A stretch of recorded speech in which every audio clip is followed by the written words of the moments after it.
When it came to addressing the idea of the score for the game, we knew that because it was a historical kind of alternate history game, that we wanted to have an authenticity to the sound that, had the allure of kind of the Victorian era, but at the same time, we didn't want to feel like we were kind of trapped or painting ourselves into a corner. Just like the visuals seem like they could have happened, in that time, but didn't quite, the music should feel the same way. We thought about things like, kind of augmenting instrumentation or kind of taking things and making them sound a little bit more uncomfortable than they normally would, and also kind of trying to bring some of that industrial feel into it that wouldn't have been something that musically would have been appreciated at the time period. Music is an absolutely essential part of the experience in every way. The sound of the game is just as unique as the visual. It has its own identity. That was very important for us from the beginning, especially for a game like this that has such a unique look and unique feel to it.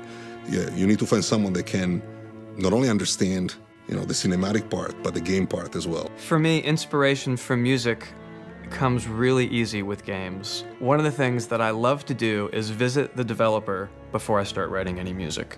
That means that I can immerse myself in the world that they've already been in for at least a year. So there's concept art and playthroughs, meeting the people. There was no lack of inspiration from the team at all.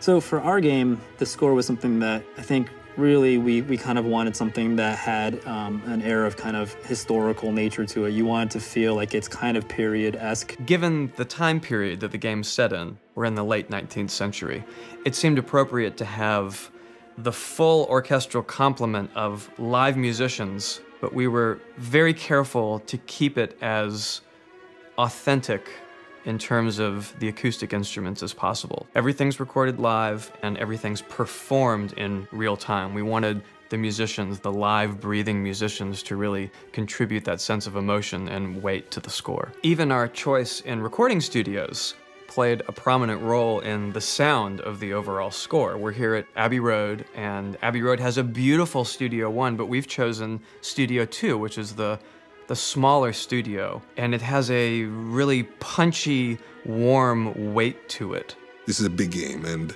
it needed a musical score that matched the scope and the scale of the visuals and of the vision. If I had to choose one word to describe the music for the Order, it would probably be weight.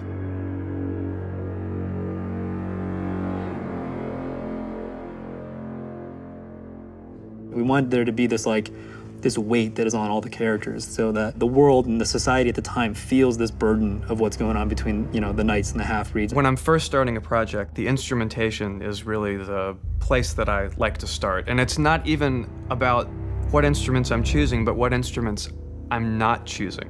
One of the things that I thought would make this score stand apart from others is we have absolutely no brass. There's no heroic French horns or low, powerful trombones. There are essentially no high woodwinds. There are several bass clarinets, several contrabassoons and bassoons. They provide this low growl.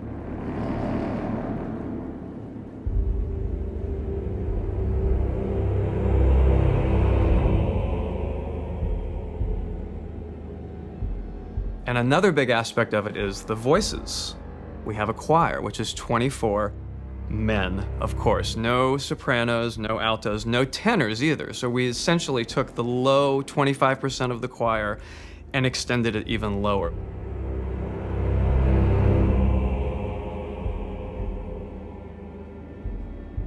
We really kind of take it down. We get very, very kind of low, bassy voices and stuff like that make it creepy.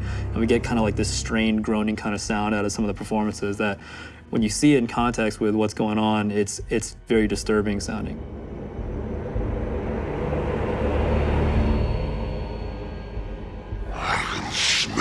The biggest challenge, I think, as a game composer, is to come up with a sound for the game that is specific and unique to that franchise. That was something I really wanted to do for The Order, where you could hear 10 seconds of music and you could say, that's from The Order.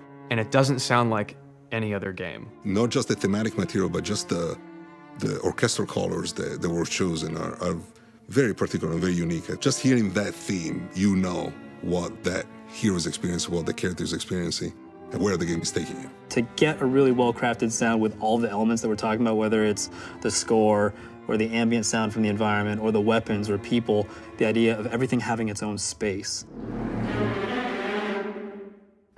Different elements kind of own their range, and then there's a certain clarity that comes from them. People can go, oh, I can kind of take it all in, and maybe they're not really, focused on any individual part, but it all makes sense, and everything is kind of coming from a place where, to our ears, fits. We want something that people haven't heard before. We want an imprint. We want a sonority that people hear it and instantly think that's the sound of the Order.